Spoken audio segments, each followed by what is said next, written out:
Okay, so we're over here. I'm going to do some more 2.6. I will come close to finishing it, but not quite. Okay, and then maybe leave a little bit for Monday, but the most of next week we'll be doing derivatives. Okay, there's a formula for derivatives. You don't have to memorize it. You can put it on your cheat sheet. Although, if we were meeting face-to-face, I would make you memorize it. Okay, again, some of you have some background already in calculus. You know some derivative shortcuts. You're not allowed to use any of them for this test. Okay, if you have no idea what I'm talking about, that's fine. That's actually what I prefer, that you don't know what I'm talking about. So then you'll be forced to use the formula for derivatives. Okay, and just to give you a heads up for what that is again, it's on page or section 2.8, page 152. It's a very special limit. Okay, so the derivative as a function, f prime of x, that apostrophe we say prime for derivative, limit h approaches 0, f of x plus h minus f of x all over h. Okay, notice for these problems, you're never going to be able to directly substitute 0, right? Because if you plug in 0, you're divided by 0. So for all of these derivatives, you have to do some algebra trick for the most part. Okay. All right, and again, I'm going to treat 2.7 and 2.8 really as one section, so I'm going to freely flow back and forth between them. Okay, so let me go back and do some more 2.6 stuff. And a quick reminder for next week's exam, now that you've already had one exam, you know the way they're all going to be. So we're looking for next Friday, a week from today, the 25th, right? So you say, what do I turn in? You turn in all of this except skip 2.4. I decided to throw that out completely. And some other changes here, as you know, right? So you turn all of that in, and you'll have the hour to do the test, and then class is over at 1 o'clock, right? So you have until 1:05 to take a picture on your cell phone of all your work. So, you know, click, click, click, click. Or if you have scanner, like cam scanner, you know, that would be great. And then you have a half an hour, so you have until 1:30 to turn in the homework. Although if you want to turn it in early, that's fine. Okay. All right, so let's get back to where we were. Back to 2.6. I'm going to show you number 17 from 2.6. Okay, limit as x approaches negative infinity of x minus 2 over x squared plus 1. Okay, and the way things are right now, I'm going to have you ignore this. I was actually going to show you more than one way to do the problem, but now that we're under COVID and I'm trying to condense everything, I'm only going to show you one way. All right, so you might recall from yesterday, the trick here was divide top and bottom by x. Right? This was first degree, this was first degree, divided both by x. Okay. Then this was second degree, sort of, divide top and bottom by t squared. Okay. What happens, though, if the top and bottom aren't the same degree? Right? This is first degree, this is second degree. Okay. So there's actually more than one way to do it. I'll just give you one way, and the book suggests this way. Okay. So if they're different, divide the top and the bottom by the degree of the denominator. Whatever you see in the denominator. So I see x squared, so divide top and bottom by x squared. Okay, now, full disclosure, just in case you absolutely gotta know, if you decided to divide by x, it would also work. And I'll show you that, but you know, now that we're under COVID, I'm deciding not to show you that. So if you just want to make as a hard and fast rule, divide by the degree of the denominator, it'll work. So divide top and bottom by x squared. So ignore this. I'm going to show you all the way here now. Okay, so never mind about all this other stuff. That would be if we had met face-to-face and so on. So divide top and bottom by x squared. Okay, so the stuff in red is the new stuff. The original was x minus 2, x squared plus 1. Divide top and bottom by x squared. Now you take that divided by that divided by that divided by that divided by that. So x over x squared, 1 over x. Minus 2 over x squared is just 2 over x squared. X squared over x squared is 1 plus 1 over x squared. Okay, and here's the key thing. Now, I didn't write the arrows like I did yesterday. I mean, you can write it or you can not write it. It doesn't matter. But you should be able to recognize when x approaches negative infinity, I plug in negative a million, negative a billion, negative a trillion. That's close to 0. That's close to 0. That's close to 0. You shouldn't plug in numbers for that. You should recognize that immediately. So I got 0 minus 0 over 1 plus 0. Notice I don't write lim anymore. And so I have 0 over 1, which is 0. All right, so the answer is 0. Get a little bit of intuition back at the beginning. You should get a feeling that x squared grows a lot faster than x. Okay? So the bottom is going to win, quote unquote, in the race. Okay? So I plug in super big negatives. This is big, but this is way bigger when you square it, right? Much, much bigger. All right, then I want to show you 23, which looks like this. Limit as x approaches infinity of radical 1 plus 4x to the 6th over 2 minus x cubed. Okay, and ignore this. I don't want that.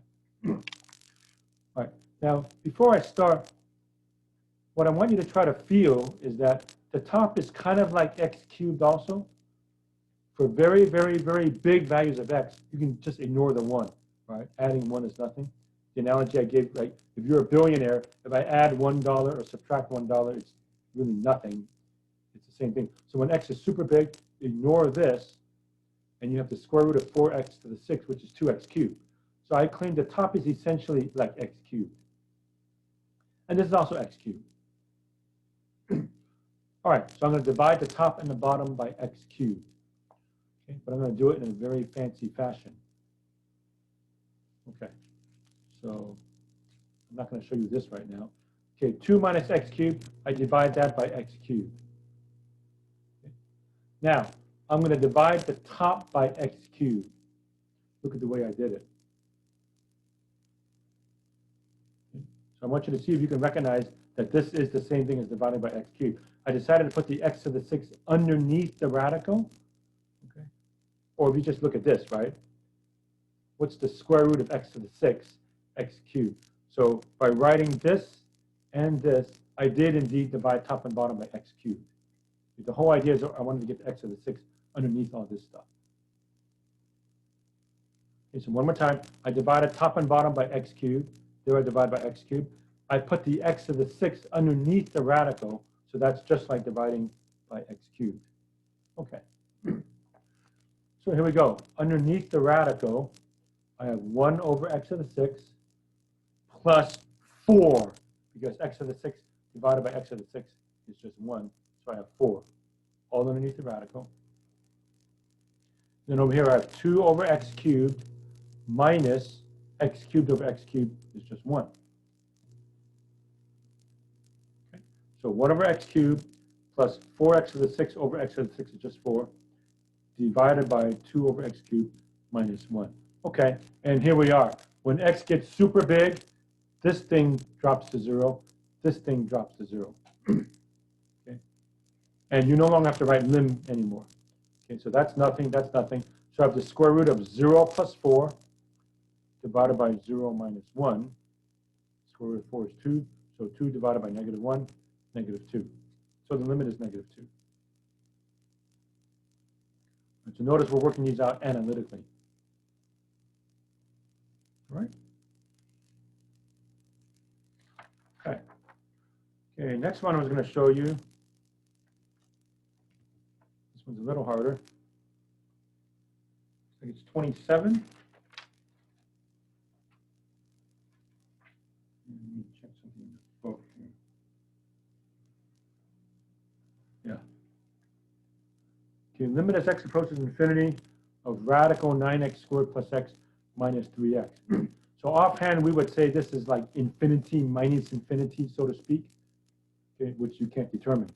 Is this bigger than that, or that's bigger than that, or they approach a certain number, right? Can't tell. So when x gets big, this is also big. So here's the instance where you want to multiply top and bottom by the conjugate of the numerator. That means radical 9x squared plus x plus 3x. So that same trick. Okay, so radical 9x squared plus x plus 3x, top and bottom. That way the top is like a minus b, a plus b, which is a squared minus b squared, right? So what is my a squared? Well, that times itself, you just take off the square root, it'll be 9x squared plus x. minus b squared. So 3x times 3x is 9x squared. Okay, so there's the a squared minus b squared.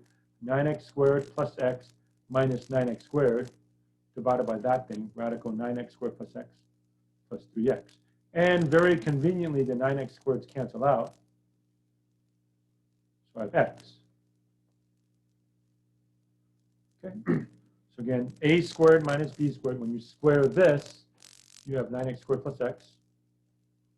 Square this, minus 9x squared. And these guys cancel out. Okay, so now I have this. And now this, I will treat just like the previous problem. I will divide top and bottom by, well, this is like x, this is like x. This is kind of like x. Okay, for super big x, you kind of ignore that. And what's the square root of 9x squared? It's like 3x. So I divide top and bottom by x. So x over x, 3x over x. I want to divide this one by x. And just like the previous problem, I'm going to put an x squared underneath the radical. Okay, so divide the top by x. Divide the whole bottom by x means I distribute it here and here. And since I want it underneath the radical, I'm going to make that into an x squared. Okay. Notice the terminology, the language. You're supposed to keep writing limit x approaches infinity, lim, until we're ready to, quote unquote, substitute infinity, which means plug in a super big number. Okay. So you keep writing limit x approaches infinity. If you don't, I can take off points. Okay. So part of mathematics is writing mathematics correctly also. All right, so x over x is 1, 3x over x is 3, and now what about this stuff? 9x squared divided by x squared, that's 9. What's x over x squared? 1 over x. Okay, there we go. Now I take the limit as x approaches infinity. So now what happens when x gets to be 1,000, a million, a billion, a trillion? This thing drops to 0. Right? So now I don't have to write lim anymore. But before that you do, lim. But now you just change this to 0. So 1 over radical 9 plus 0 is 9 plus 3. 1 over 3 plus 3. Final answer is 1/6. So there we go.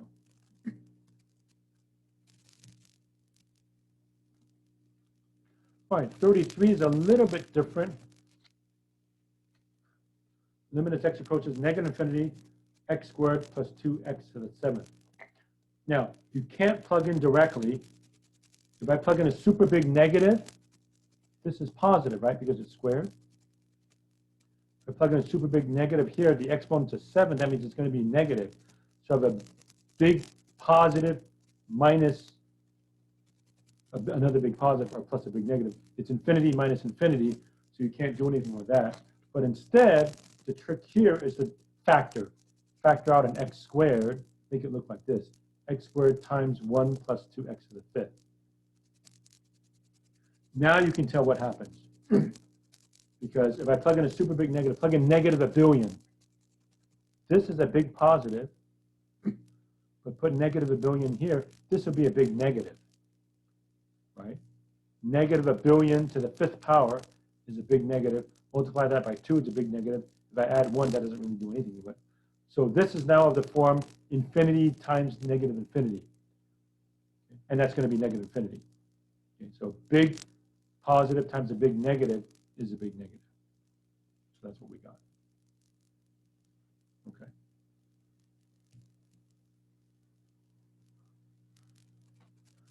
Okay, then the next thing I want to show you is 47 and 51.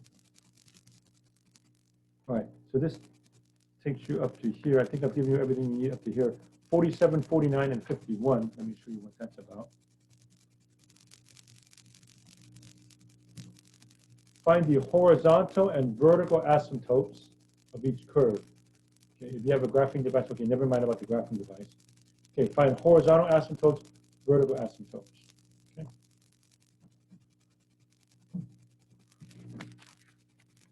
So here's 47. 5 plus 4x over x plus 3. All right, so right away for vertical asymptotes, you ask yourself what x cannot be. X cannot be negative 3, So x equals -3 is automatically a vertical asymptote. So my abbreviation for vertical asymptote would be VA. My abbreviation for horizontal asymptote would be HA. Okay, so vertical asymptote, horizontal asymptote.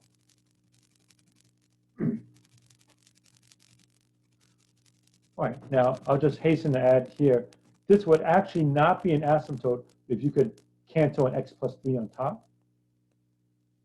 Okay, and I think I'll show you an example of that later. So pretend there was a parentheses x plus 3, you would cancel them out and x equals -3 would no longer be an asymptote. Okay, it would actually be a removable discontinuity, but don't worry about that right now. Okay, how do you find horizontal asymptotes? You let x approach either infinity or negative infinity. Now, usually when you have a rational expression like this, polynomial divided by polynomial, you get the same limit for either positive or negative infinity. So that's why I'm just putting plus or minus here. All right, so what happens? This is first degree. This is first degree. So divide top and bottom by x. Okay, we played that game before. So 5 plus 4x over x in red, x plus 3 over x. Equals limit x approaches either plus or minus infinity. Okay, so I divide 5 over x, 5 over x, plus 4x divided by x is 4. And in the bottom, x over x is 1, plus 3 over x is 3 over x. And there we go. And now you can see if I plug in positive 1,000,000 or negative 1,000,000, this is like nothing. This is like nothing, right? 5 over 1,000,000.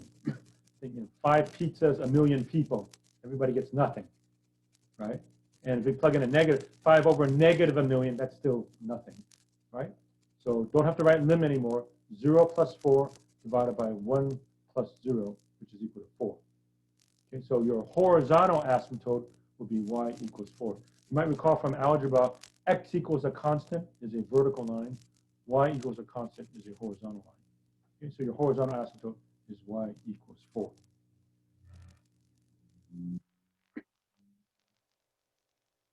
All right, then I'll do 51. X cubed minus x over x squared minus 6x plus 5. Okay, so the first thing to do here is factor. X times x squared minus 1. Here, well, how do you get 5? The only way to get 5 is 1 times 5. And a minus and a plus means they're both negative. And then further factor, x squared minus 1 is x plus 1, x minus 1. Okay, so here's what I mean. At first, if you play the same game as here, you might say, oh yeah, vertical asymptote x equals -3. So here you might say, oh yeah, x equals 1, x equals 5 are vertical asymptotes. Not so, because right here, you can cancel out the x minus 1s, right? So if you cancel out the x minus 1s, you have this, and now that x minus 5 doesn't cancel anything. So the only vertical asymptote is x equals 5. Okay, x equals 1 will not qualify as an asymptote. It turns out to be a removable discontinuity. Okay, if you just got rid of that, okay, and then just plug in x equals 1, you would get something, right? So the only vertical asymptote is x equals 5. Okay, then for horizontal asymptote, okay, maybe I'll start off with some intuition. This is third degree, this is second degree, right? Which is going to win in the long run, third degree or second degree, if I plug in super big numbers. This is going to win, right? You can forget about the rest. It doesn't matter about all this. For super big numbers, it's essentially x cubed over x squared, which is x, which means the numerator is going to win. Okay. Now, how do you prove that? Okay, so we have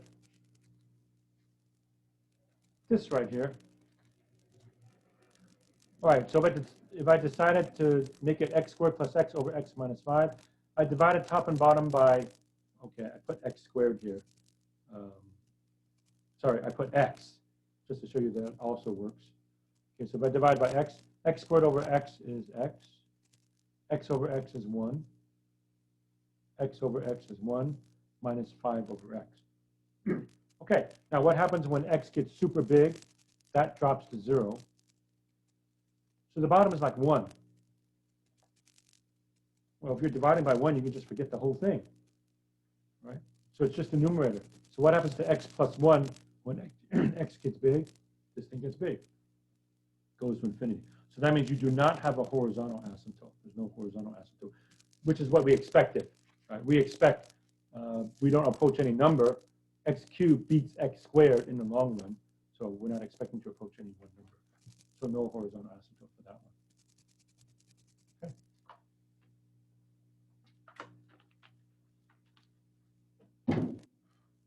Okay, then some problems at the end. Yeah, maybe I can get it up. What time is it? 12:30. Yeah, we have plenty of time, I think.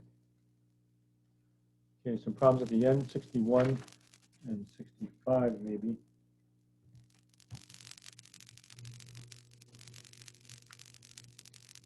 Find the limit as x approaches infinity and negative infinity. Use intercepts. Give a rough sketch. Okay, so x to the 4th minus x to the 6th. We're going to be able to graph this much more accurately later on when we use the techniques of calculus. But you can do some things with this right now. Okay, so here's 61. Pretend you don't know the graph. Okay, first, let's factor out x to the 4th. X to the 4th times 1 minus x squared. 1 minus x squared, 1 plus x, 1 minus x. Right? So the zeros are 0 and plus or minus 1. Okay, so if you can temporarily ignore the rest of the graph, I got a dot there and there and there. Okay, so all I have now are these 3 green dots, right? When I plug in 0, I get 0. When I plug in negative 1, I get 0. When I plug in positive 1, I get 0. Okay, then we can analyze so-called end behavior. Okay, when x gets super big, which wins? X to the 4th or x to the 6th? You know x to the 6th wins. Okay. Or you can look at this. Okay. Plug in a million. This is a super big positive. This is going to be a super big negative, correct? Because it's 1 minus x squared. So it's a positive times a negative. It's going to be negative. Okay? So end behavior on both sides is this shoots down, this shoots down. So right now, this is what I have for the graph.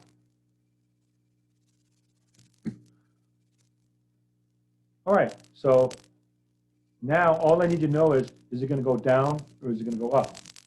Okay. I can just plug in something between 0 and 1. So what's a number between 0 and 1? How about a half? And again, you don't need to know its exact value. Okay? Plug in a half. By the way, 1/2 to the 4th power, anything to the 4th power is already positive, right? Plug in a half. 1 plus a half, positive. 1 minus a half, positive. That tells me it goes up. Okay, and same thing here. Plug in negative half, it goes up. Or yes, you could also say this is an even function. This is kind of a giveaway that it's even, right? They're both even there. So even functions have symmetry with respect to the y-axis. So I could have just analyzed this. All right, but anyway, here's the whole graph. So when x goes to infinity, y goes to negative infinity. When x goes to negative infinity, y also goes to negative infinity. If I plug in a super big positive, this goes to negative infinity. If I plug in a super big negative, because you're squaring it, you're raising it to the 4th power and 6th power, it's the same numbers. It's going to go like that. And then this says f of plus or minus a half is greater than 0.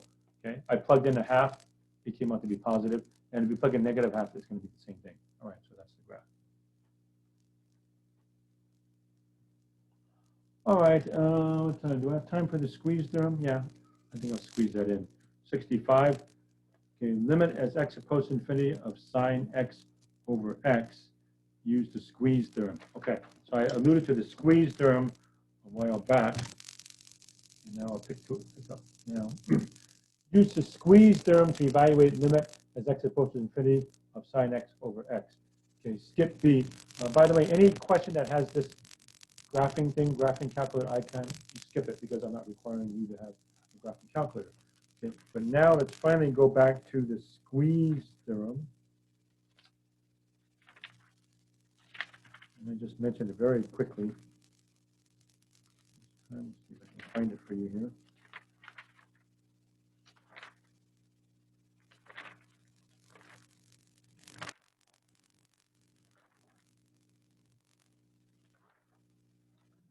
I got to take the book off.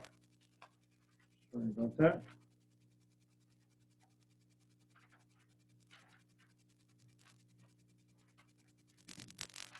Hard for me to turn the pages here.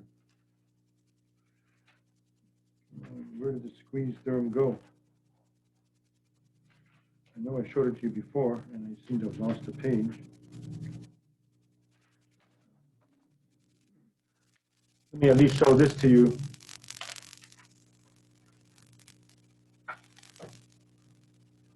Well, here's the concept behind the squeeze theorem.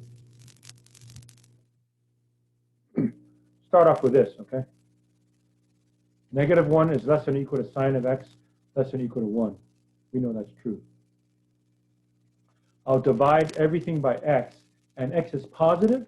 X is approaching infinity. So I don't have to change the inequality symbol. So -1 over x is less than or equal to sine x over x less than or equal to 1 over x.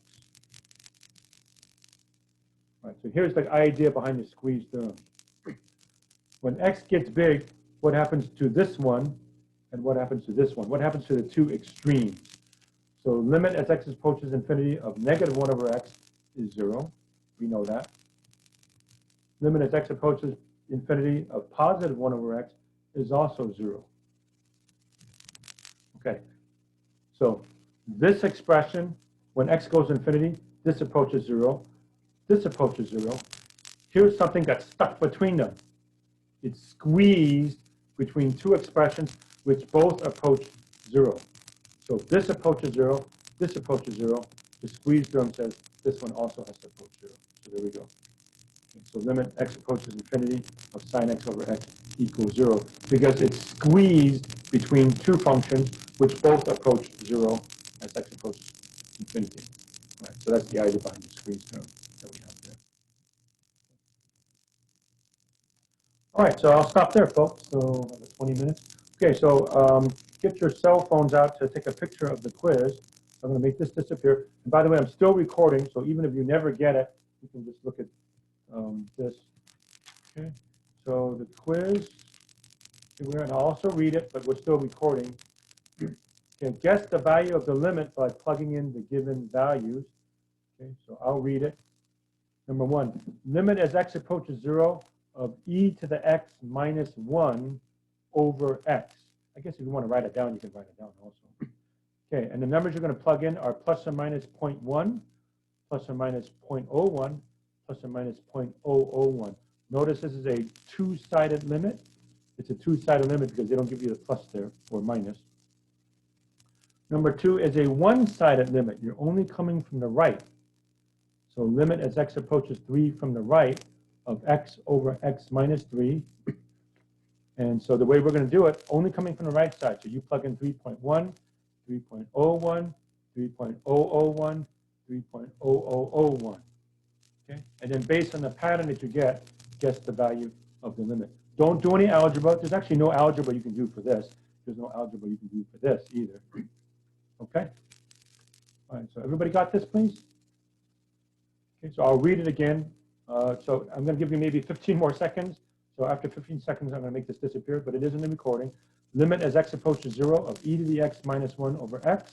You plug in plus or minus 0.1, plus or minus 0.01, plus or minus 0.001. And limit as x approaches 3 coming from the right of x over x minus 3, 3.1, 3.01, 3.001, 3.0001. Okay, so I'll put you in your breakout groups. Go ahead and start working on it on your own for now. It'll take me a while to set up your breakout rooms. This is due the next class meeting, so it's not due until, what, Monday at 12:10, so you can work it out the whole weekend. But if you want to turn it in early, that's fine. If you can finish it within the next hour and turn it in and submit it, that's perfectly fine with me. Okay, so go ahead and get started. I'll put you into your breakout rooms. Okay, and yeah, Prasanna, just hop in and out like last time, and I'll just put you wherever. Okay, so let's see.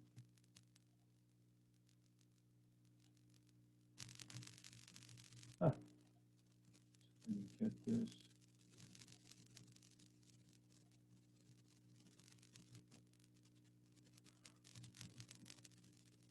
Okay, so you're going to have, again, either 3 or 4 in your group. And if you're happy, you can leave whenever. You don't have to stay until, 1 o'clock. If you're happy, you can just go. All right, so I've given you an invitation. So everybody please join your breakout room now. Please.